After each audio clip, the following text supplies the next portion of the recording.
and you guys watching.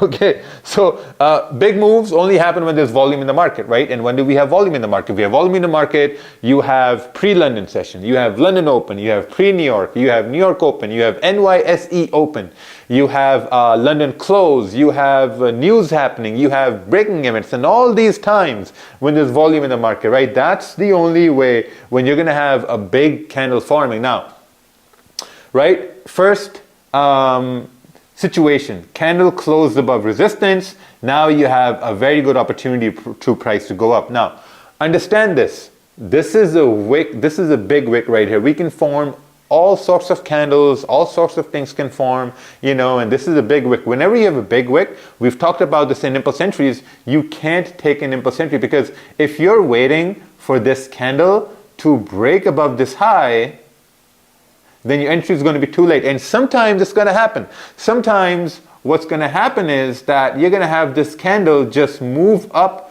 break above this high, and then continue to go up. Okay? Now, was there an opportunity over here for you to give your trade a second chance? Your trade has to make sense, right? Logically, market structure, the way the candles are printing, they have to make sense. It's not all the time that you're going to have an opportunity to give your trade a second chance. It's not going to happen all the time. Sometimes it's going to happen. Well, I would say most times it's going to happen. I'd say maybe, you know, the probability, maybe 80% of the time, you're going to have an option to give your trade a second chance. The 20% of the time, you're not going to have an opportunity to give your trade a second chance. So this is when you're going to not have an opportunity to give your trade a second chance, because as we mentioned earlier, if this is a 40 pip range and now price has broken above this area, is this a good idea to take a buy at this point? Right? What did we learn in the previous sections? Is this a good idea when price is in the middle of a range? It's not. You know, a better idea would be for price to maybe be closer to this zone so that there's a high probability for it to continue pushing up. This is a situation where it may not work, and I really hope you guys are taking notes. Okay? Now, for example, let's say this wick right here, it was this big. You know, it wasn't that big of a wick. You know, it was this big wick, and if the next candle starts to break above this high to the left hand side, you can take an impulse entry. Because if we're now breaking above this high, we learned in impulse entries that this is now a really good probability for price to continue pushing up. Okay? This is a really good probability for price to continue pushing up. This is where you can give your trade a second chance. Second chance is that you give the first chance right here. After this confirmation, didn't work, you got stopped out, and now you're waiting for price to break above this high, and now you're giving your trade a second chance. Now, when you're talking about risk, let's say you're only giving your trade a second chance if you still have risk left in your day. That's why managing risk is really, really, really important. Let's say your total risk for the day was 2%, and you took a trade right here. Let's say you put like 1% risk there, and you manage risk. Instead of losing 1%, you lost 0.8%. So you still have 1.2% risk left. And now now it's up to you whether you want to use the full 1.2% risk or you want to use, let's say 1%, 0.5, whatever. That's totally up to you. But in essence, this is where you're giving your trade a second chance, and this also means that you're taking a second trade. Essentially, it's just a second trade. You know, your first try didn't work out, so now you waited for your second confirmation to show up, and you tried to give your trade a second chance. Okay? This only happens when price is trending. This only happens when there's volume in the market, right? So there are different situations, there are different ways that the candles can print and can give you these ideas that this may work in your favor. Okay, so we have to keep these things in mind. Giving your trade a second chance is a complicated idea. It takes a lot of practice. It takes a lot of sitting around and watching what price is doing, because here's the thing. Whenever you're going to take a trade, and in your eyes and in your mind, it's going to be a perfect trade, a perfect opportunity to execute.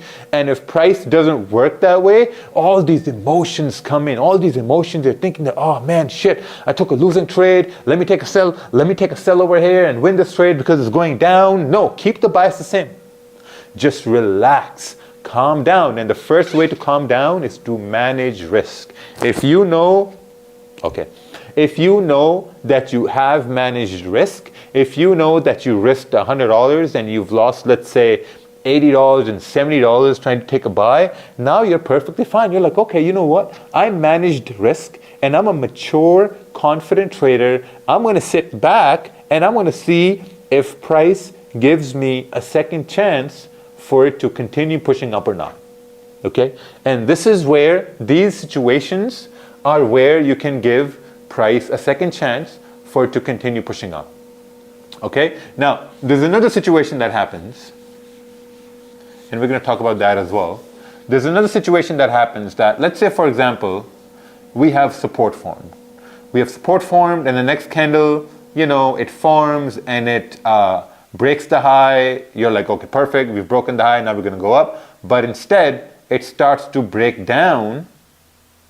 It breaks the low right here, and it still closes bullish. Okay, so we have a bullish candle closing. Let me make this a little bit better. That's not a bullish candle. That's a weird looking bullish candle.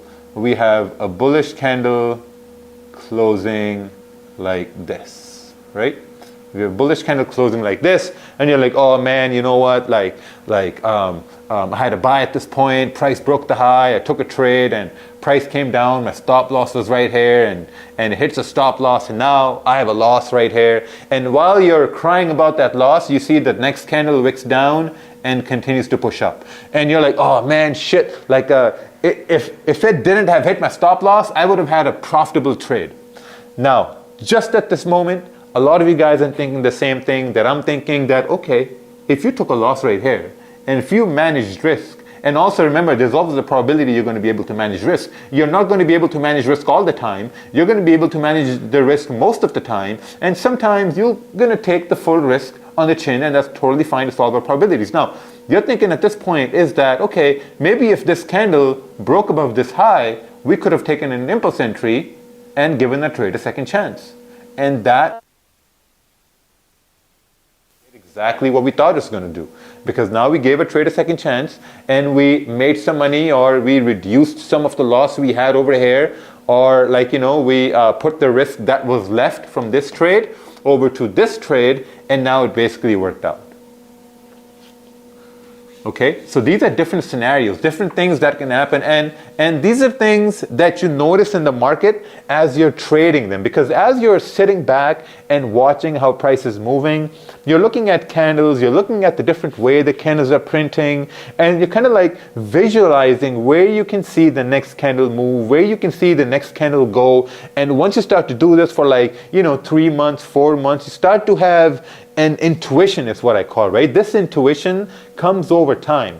Like after watching all we done over here, you're not going to be able to do or to give your trade a second chance maybe by tomorrow or next week or the week after that. It's going to take you maybe 1 month or 2 months to just kind of really absorb the information and keep watching how the candles are printing, and then you're going to be able to successfully give your trade a second chance. But listen, in the beginning, I wouldn't recommend for you to just jump in giving a trade a second chance, right? Take those losses, but manage those losses. And once price does something that we've discussed here, just take a mental trade. Take a mental trade and watch it. And don't take that mental trade stressing about, oh, I could have been in this trade. That's totally fine.